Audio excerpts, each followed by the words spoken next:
بسم اللہ الرحمن الرحیم۔ ابراہیم ٹی وی دیکھنے والے معزز ناظرین السلام علیکم۔ معزز ناظرین، ہماری آج کی یہ ویڈیو دنیا کی سب سے پراسرار قوم کے بارے میں ہے۔ ان کا خروج قرب قیامت کی چند بڑی نشانیوں میں سے ایک ہے۔ قرآن مجید میں سورہ انبیاء اور سورہ کہف میں اس کا ذکر موجود ہے، اور احادیث مبارکہ میں رسول اکرم صلی اللہ علیہ وآلہ وسلم نے قرب قیامت کی جو 10 بڑی نشانیاں بتائی ہیں، ان میں سے ایک یاجوج ماجوج کا زمین پر پھیل جانا بھی ہے۔ معزز ناظرین، آخر یہ یاجوج ماجوج کون ہیں، کیا ہیں اور دکھنے میں کیسے ہیں؟ کیا یہ کوئی آدم خور وحشی درندے ہیں، یا کوئی ایسی غیر انسانی مخلوق ہیں جنہیں آج تک کسی نے نہیں دیکھا، یا پھر یہ بھی ہم جیسے انسان ہیں؟ اس مخلوق کی حقیقت کیا ہے اور یہ اس وقت کہاں موجود ہے؟ معزز ناظرین، یہ وہ تمام سوالات ہیں جو ہر متجسس ذہن میں اٹھتے ہیں۔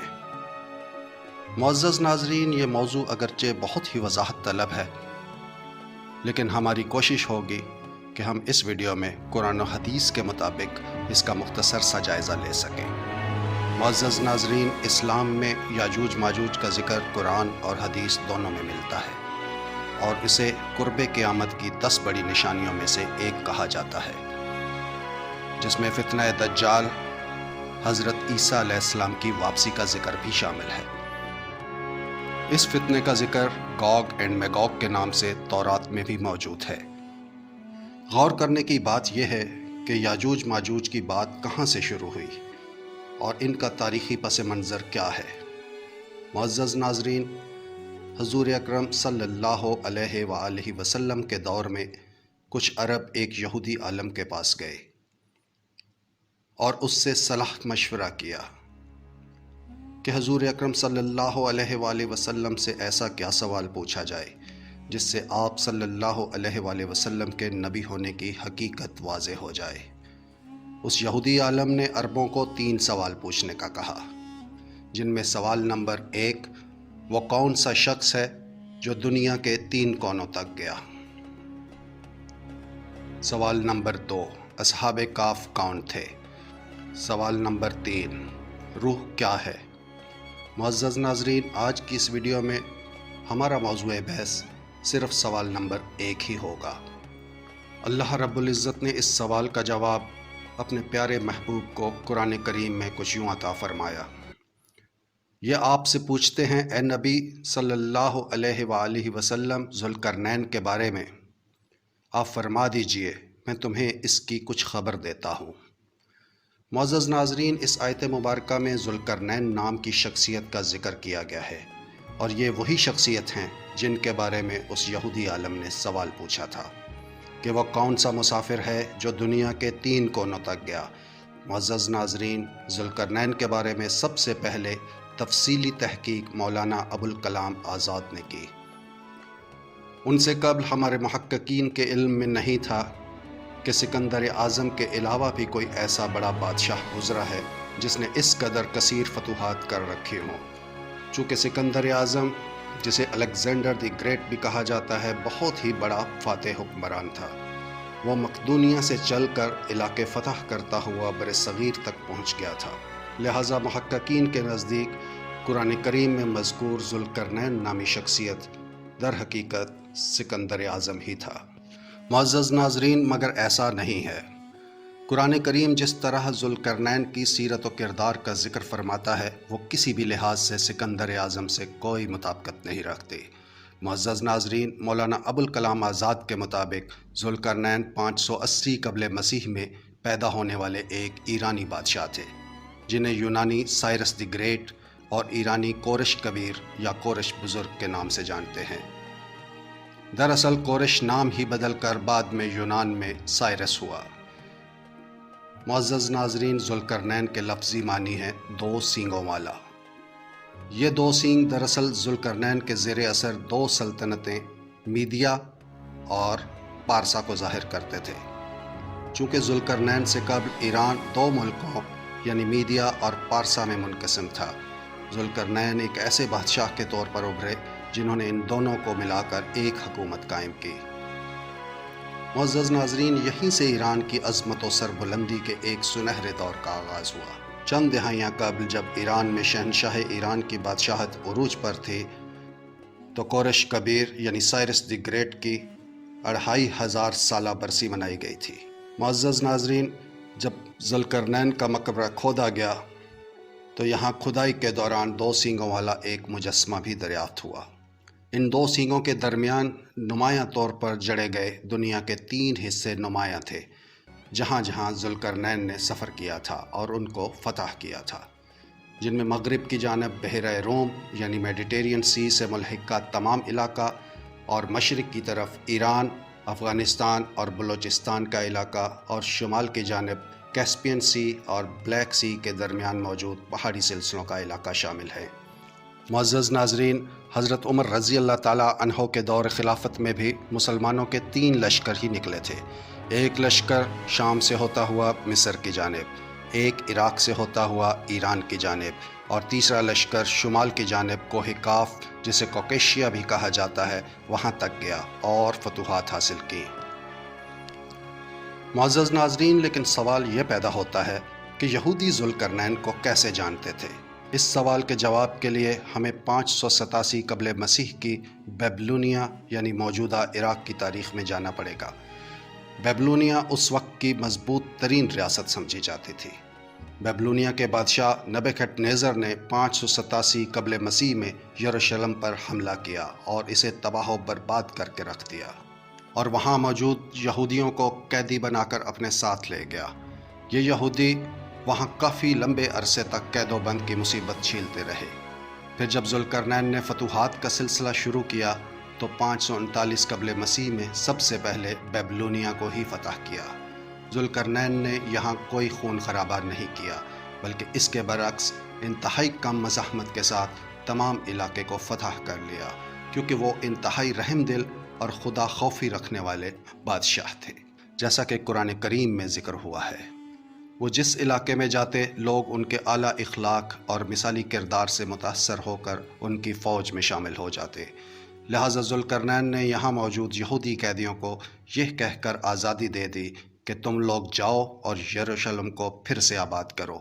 یوں در حقیقت وہ یہودیوں کے محسن تھے اور واحد غیر یہودی شخصیت تھے جنہیں یہودی اپنا مسیحا قرار دیتے تھے۔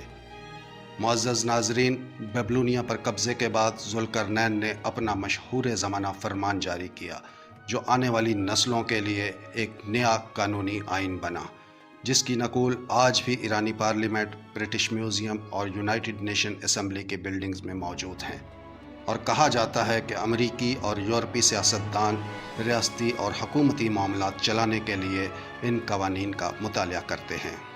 معزز ناظرین، ذوالقرنین ایک انتہائی اعلیٰ کردار کے مالک انسان تھے۔ ان کے بارے میں ایک داستان مشہور ہے کہ ابھی جب وہ ایک چھوٹے سے شہزادے تھے تو ان کو قتل کرنے کا منصوبہ بنایا گیا، لیکن وہ کسی طرح بچ گئے۔ پھر وہ کافی عرصہ تک صحرا میں روپوش رہے۔ ممکن ہے اسی روپوشی کے دوران ان کی کسی نبی یا اس کی تعلیم سے آشنائی ہوئی ہو، یا پھر یہ بھی ہو سکتا ہے کہ زرتشت بھی اللہ کے نبی ہوں اور ان کی تعلیم ذوالقرنین تک پہنچی ہو، لیکن اس کے بارے میں یقین سے کچھ نہیں کہا جا سکتا۔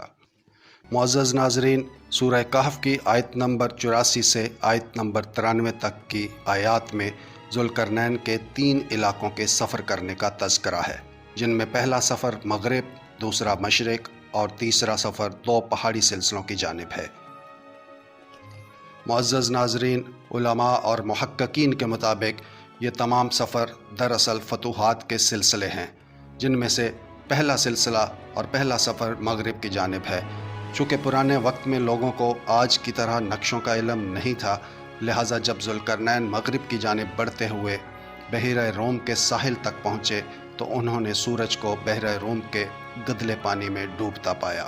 چونکہ بحیرہ روم کا یہ ساحل کافی گدلے پانی والا ہے، اور اس کے پاس ایک قوم کو پایا جس پر ذوالقرنین نے فتح پائی۔ معزز ناظرین، ذوالقرنین کا دوسرا سفر مشرق کی جانب ہے۔ قرآن کریم کے مطابق جس میں وہ ایک ایسی قوم کے پاس پہنچے جس کے پاس دھوپ سے بچنے کے لیے کوئی اوٹ نہیں تھی۔ بعض محققین کے مطابق تاریخی طور پر ذوالقرنین کا بلوچستان میں مکران کے ساحل تک آنا ثابت ہے، اور ممکن ہے جب وہ مکران کے ساحل سمندر پر پہنچے ہوں تو وہاں انہوں نے سورج کو سمندر سے طلوع ہوتا دیکھا ہو۔ یہاں کے جو قبائل تھے وہ وحشی قبائل تھے، اور محققین کے مطابق ابھی تک ان کو گھروں کے اوپر چھت ڈالنے کا فن نہیں آیا تھا۔ وہ صرف دیواریں بنا کر گھر بناتے تھے، کیونکہ چھت ڈالنا ایک تمدن اور ارتقاء کے دور کی علامت ہے، اور وہ سورج کی روشنی میں بغیر سائے کے زندگی گزارتے تھے۔ معزز ناظرین، یہیں بعض علماء کے نزدیک اوٹ سے مراد نباتات یعنی درخت وغیرہ ہیں۔ ان کے مطابق وہ ایسی جگہ پہنچے جہاں درخت نہیں تھے۔ معزز ناظرین، ان دونوں اطراف کے سفر کے بارے میں علماء کرام اور محققین میں کافی اختلاف رائے پایا جاتا ہے۔ معزز ناظرین، ذوالقرنین کے تیسرے سفر کی داستان قرآن کریم میں یوں بیان ہوئی ہے، یہاں تک کہ وہ دو پہاڑوں کے درمیان پہنچا اور اس کے پاس اس نے ایک ایسی قوم کو پایا جو بات سمجھنے کے قریب نہ تھی۔ معزز ناظرین، علماء کے مطابق اس آیت مبارکہ میں ذوالقرنین کے شمال کی جانب کے سفر کا ذکر ہے۔ جب وہ شمال کی جانب سفر کرتے ہوئے کیسپین سی اور بلیک سی کے درمیان پہنچے، وہاں پہاڑوں کے دو سلسلے متوازی چلتے ہیں۔ ان کے درمیان ذوالقرنین کو ایک ایسی قوم ملی جو ذوالقرنین کی بات نہیں سمجھتی تھی۔ بہرحال انہوں نے کسی ذریعے سے ذوالقرنین سے اپنا مسئلہ بیان کیا، جسے اللہ کریم نے قرآن کریم میں ایسے بیان کیا ہے۔ انہوں نے کہا، اے ذوالقرنین، یاجوج ماجوج اس ملک میں بڑے بھاری فسادی ہیں، تو کیا ہم آپ کے لیے کچھ مال مقرر کر دیں اس پر کہ آپ ہم میں اور ان میں ایک دیوار بنا دیں؟ معزز ناظرین، اس آیت مبارکہ میں انہوں سے مراد وہاں آباد ایک قوم ہے جو ذوالقرنین سے اپنا مسئلہ بیان کر رہی ہے کہ یہاں موجود ایک اور قوم یعنی یاجوج ماجوج بہت فسادی ہیں۔ اگر آپ کہتے ہیں تو ہم آپ کے لیے مال و زر کا انتظام کر دیتے ہیں تاکہ آپ یاجوج ماجوج اور ہمارے درمیان ایک دیوار تعمیر کروا دیں۔ معزز ناظرین، یہ گمان کرنا کہ یاجوج ماجوج کوئی غیر انسانی اور دیو قامت مخلوق ہے تو ایسا صرف قرآن و حدیث کا مطالعہ نہ کرنے کی وجہ سے ہے۔ یہی وجہ ہے کہ لوگ قرب قیامت کی اتنی بڑی نشانی سے بے خبر ہیں، جس کا تذکرہ بہت وضاحت و صراحت کے ساتھ قرآن اور حدیث دونوں میں موجود ہے، اور یہ بھی کہ وہ انسان ہی ہیں، حتیٰ کہ ان کی نسل کے بارے میں بھی وضاحت موجود ہے۔ بخاری اور مسلم کی متفقہ علیہ حدیث، جس کے راوی ابو سعید خدری رضی اللہ تعالیٰ عنہ ہیں، اور جس کا مفہوم کچھ یوں ہے کہ قیامت کے دن اللہ کریم حضرت آدم علیہ السلام سے فرمائیں گے کہ اپنی اولاد میں سے جنتی اور جہنمی الگ الگ کر دیں۔ پھر وہ جب الگ کر چکیں گے تو 1000 میں سے ایک جنتی اور 999 جہنمی ہوں گے، جو کہ یاجوج ماجوج میں سے ہوں گے۔ یعنی یاجوج ماجوج بنی آدم میں سے ہی ہے۔ مگر یہاں ایک سوال ابھرتا ہے کہ بنی آدم کی اتنی بڑی تعداد یاجوج ماجوج میں کیسے شمار ہوگی؟ اس سوال کے جواب کے لیے ہمیں یاجوج ماجوج کی زمین پر موجودگی کو سمجھنا ہوگا کہ آخر وہ کہاں سے آئے۔ معزز ناظرین، ہم سبھی کو معلوم ہے کہ آج دنیا پر آباد تمام انسان در حقیقت حضرت نوح علیہ السلام کے 3 بیٹوں حام، سام اور یافس کی نسل سے ہیں، کیونکہ طوفان نوح میں حضرت نوح علیہ السلام کے 3 بیٹے ہی زندہ بچے تھے، اور انہی سے نسل انسانی آگے بڑھی تھی۔ حام سے افریقی ممالک کے لوگ، سام سے عرب اور یہودی، اور یافس سے ترک، یورپی اور سفید فام قومیں آگے بڑھی، اور یاجوج ماجوج کی قوم حضرت نوح علیہ السلام کے بیٹے یافس کی نسل سے ہیں، اور یہ سفید فام قوم ہیں۔ یونان میں یاجوج ماجوج کی قوم کو اشکناس، اسکیتھینز کے نام سے بھی جانا جاتا ہے۔ کہا جاتا ہے کہ اشکناس ماجوج کا بھانجا تھا۔ یافس کی اولاد نے وسطی ایشیائی پہاڑی سلسلہ کراس کیا اور شمال میں جا کر دائیں بائیں کے علاقوں میں پھیل گئے، جن میں چین اور روس بھی شامل ہیں، اور پھر وہ روس سے ملتے سکینڈینیوین ممالک اور وہاں سے یورپ کے مغربی ممالک جو کہ اینگلو سیکسن کہلاتے ہیں وہاں تک پھیل گئے۔ معزز ناظرین، ویسٹرن یورپ، ایسٹرن یورپ کے شمالی علاقے، روس، چین، صحرائے گوبی اور ہند چینی کے لوگ دراصل یافس کی ہی نسل میں سے ہیں۔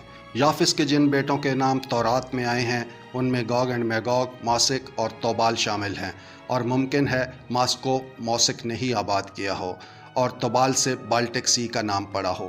ماضی میں یہ تمام اقوام وحشی اقوام تھیں اور لوٹ مار کرنا اور تخت و تاراج کرنا ان کا وتیرہ تھا۔ معزز ناظرین، 780 قبل مسیح میں یہ لوگ کوہ کہف کی پہاڑیوں سے آتے اور جنوب میں آباد علاقوں پر حملہ آور ہوتے۔ یہ لوگ کیسپین سی کے شمال میں بڑی تعداد میں آباد تھے اور وہاں ان کا مکمل کنٹرول تھا۔ یہ ہر راہ گزر اور قافلے سے خراج بھی لیا کرتے تھے۔ ان کے زیر قبضہ علاقوں میں جو علاقے شامل تھے وہ موجودہ دور کے روس سے لے کر جرمنی تک تھے۔ یاجوج ماجوج کی یہ قوم آس پاس کی کمزور اقوام پر حملہ آور ہو کر لوٹ مار اور قتل و غارت کرتی اور زندہ بچے لوگوں کو غلام بنا لیتی، جنہیں بعد ازاں یا تو فروخت کر دیا جاتا یا پھر مار دیا جاتا۔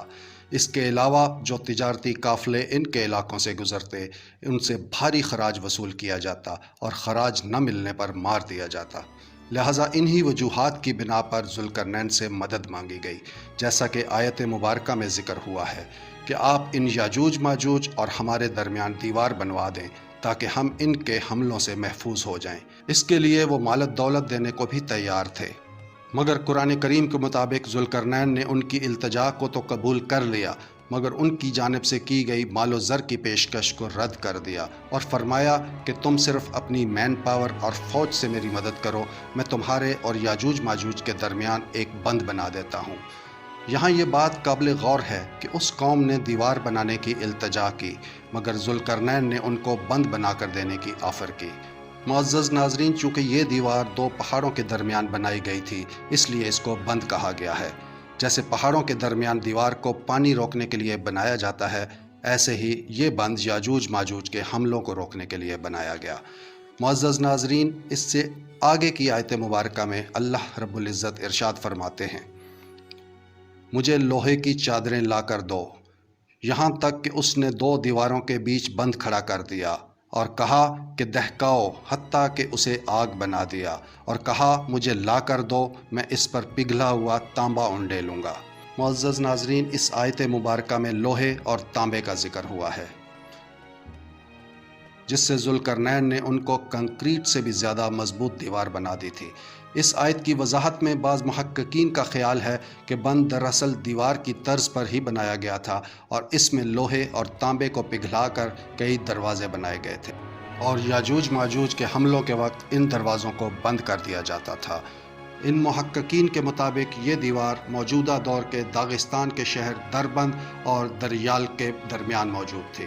دربند فارسی زبان کا لفظ ہے جس کے معنی دروازہ بند کرنا ہے۔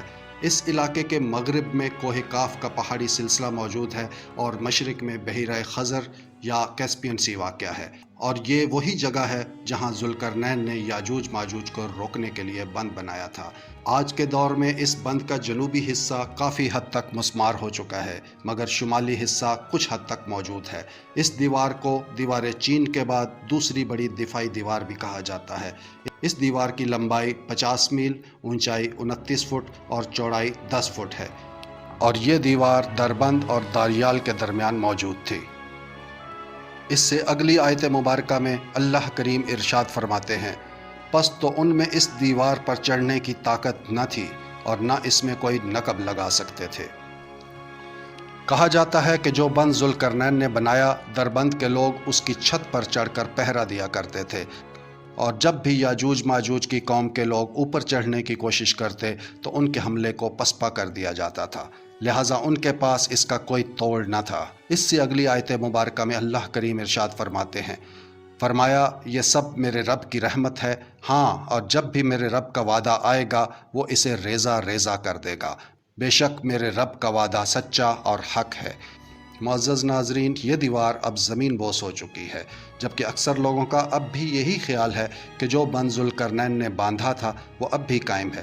معزز ناظرین، لیکن ایسا نہیں ہے، جیسا کہ بخاری اور مسلم کی متفقہ علیہ حدیث مبارکہ میں بیان ہوا ہے۔ حضرت زینب بنت حبش رضی اللہ تعالی عنہ روایت کرتی ہیں کہ ایک دن رسول کریم صلی اللہ علیہ وآلہ وسلم ان کے پاس ایسی حالت میں تشریف لائے کہ جیسے بہت گھبرائے ہوئے ہوں، اور پھر فرمانے لگے کہ اللہ کے سوا کوئی عبادت کے لائق نہیں، افسوس صد افسوس عرب کے اس شر فتنے پر جو اپنی ہلاکت آفرینی کے ساتھ قریب آ پہنچا ہے۔ آج یاجوج ماجوج کی دیوار میں اس قدر سوراخ ہو گیا ہے پھر آپ صلی اللہ علیہ وآلہ وسلم نے انگوٹھے اور برابر والی انگلی سے حلقہ بنایا۔ معزز ناظرین، اس حدیث مبارکہ سے یہ حقیقت عیاں ہو جاتی ہے کہ یاجوج ماجوج کا خروج رسول اکرم صلی اللہ علیہ وآلہ وسلم کی حیات مبارکہ میں ہی ہونا شروع ہو چکا تھا۔ شاید اس وقت یاجوج ماجوج نے بند میں سوراخ کرنا سیکھ لیا تھا۔ تاریخی حوالوں سے یہ معلوم ہوتا ہے کہ مسلم افواج حضرت عمر رضی اللہ تعالیٰ عنہ کے دور خلافت میں اس علاقے کی طرف گئی تھیں، جیسا کہ اس ویڈیو میں پہلے بھی ذکر ہو چکا ہے، اور اس کا بین ثبوت دربند اور داغستان کے علاقے میں موجود صحابہ اکرام رضوان اللہ اجمعین کی قبریں ہیں، جو یاجوج ماجوج سے لڑتے ہوئے وہاں شہید ہوئے۔ مزید اسی حدیث مبارکہ میں عرب کا ذکر بھی ہے کہ ان پر اس فتنے کا پہلی بار زیادہ اثر ہوگا، چونکہ یہ عرب ہی تھے جنہوں نے حضرت عمر رضی اللہ تعالیٰ عنہ کے دور میں ان سے جنگ کی تھی۔ معزز ناظرین، اس سے اگلی آیت مبارکہ میں اللہ کریم ارشاد فرماتے ہیں، اور اس دن ہم ان کو چھوڑ دیں گے اور یہ ایک دوسرے میں گتھم گتھا ہوں گے، اور سور پھونکا جائے گا تو ہم سب کو اکٹھا کر کے لائیں گے۔ معزز ناظرین، اس سورہ مبارکہ میں یاجوج ماجوج کا تذکرہ دو حوالوں سے ہوا ہے۔ ایک وہ واقعہ جب ان کے حملوں کو روکنے کے لیے ذوالقرنین نے بند باندھا تھا، اور دوسرا قیامت سے پہلے جب ان کا خروج ہوگا۔ اس آیت مبارکہ میں قرب قیامت میں ان کے خروج کا ذکر ہے کہ یہ کثیر تعداد میں نکلیں گے۔ معزز ناظرین، ویڈیو میں ہم پہلے ہی ڈسکس کر چکے ہیں کہ اینگلو سیکسن ممالک کے لوگ یاجوج ماجوج کی ہی نسل سے ہیں۔ ان کا ایک ریلا آ چکا ہے جس میں ان یورپی ممالک نے ایشیائی اور افریقی ممالک کو فتح کر کے اپنی کالونی بنا لیا تھا۔ پھر کئی صدیوں کے بعد اب یہ اپنی حدود میں واپس تو چلے گئے ہیں، مگر انڈائریکٹلی ملٹی نیشنل کمپنیوں، بینکوں، IMF، ورلڈ بینک کے ذریعے آج بھی حکومت کر رہے ہیں۔ معزز ناظرین، ابھی ایک اور آخری بڑا ریلا ان کا آنا باقی ہے جو کہ قیامت کے قریب آئے گا۔ احادیث کے مطابق جب حضرت عیسیٰ علیہ السلام کا نزول ہو چکے گا اور یہودیوں کا خاتمہ ہو جائے گا، اور حضرت عیسیٰ علیہ السلام کی آمد سے تمام عیسائی مسلمان ہو کر ایک ملت بن جائیں گے، پھر یاجوج ماجوج کا خروج ہوگا۔ معزز ناظرین، علماء کرام اور محققین کے مطابق زیادہ قرینِ قیاس یہ ہے کہ اب ان کا خروج مشرقی علاقوں جیسے چائنا وغیرہ سے ہو۔ معزز ناظرین، ابھی چونکہ قرب قیامت سے پہلے بہت سے واقعات ہونے ہیں جن میں حضرت عیسیٰ علیہ السلام کی دنیا میں دوبارہ آمد، امام مہدی کا ظہور اور کئی جنگیں جن کا احادیث میں ذکر ہے شامل ہیں۔ معزز ناظرین، یاجوج ماجوج کے فتنے کے بارے میں احادیث میں آیا ہے کہ یہ پورے کے پورے دریا اور سمندر پی جائیں گے، ہر چیز کھا جائیں گے۔ بعض جید علماء اور صوفیاء کے مطابق یہ چینی قوم بھی ہو سکتی ہے، کیونکہ یہ لوگ سانپ، بچھو، کتا، بلی، چمگادڑ، غرضے کے ہر زندہ شے کو کھا جاتے ہیں۔ موجودہ وقت میں بھی ان کی آبادی دنیا کی کل آبادی کا 18% ہے، اور اگر خدا نخواستہ یہ اپنی سرحدوں سے نکلے تو دنیا کی ہر شے کھا جائیں گے۔ چونکہ اس وقت تک وہ اپنی سرحد کے اندر ہیں، لیکن جب یہ اپنی سرحدوں سے نکلیں گے، جیسا کہ ان کے ہر طرف پہاڑ موجود ہیں، تو یہ ہر پہاڑ کی اونچائی سے اترتے ہوئے نظر آئیں گے۔ معزز ناظرین، کچھ ایسا ہی نقشہ اس وقت سامنے آیا جب 1962 میں بھارت اور چین کے مابین جنگ ہوئی، تو ایک اخبار میں جو ہیڈنگ چھپی وہ کچھ یوں تھی: Waves after waves of Chinese soldiers coming down the slopes۔ Chinese فوجی لہر در لہر موجوں کی طرح پہاڑوں سے اتر رہے تھے۔ معزز ناظرین، مگر یہ علماء کرام کی رائے ہے، حقیقت صرف اللہ رب العزت کی ذات کو ہی معلوم ہے۔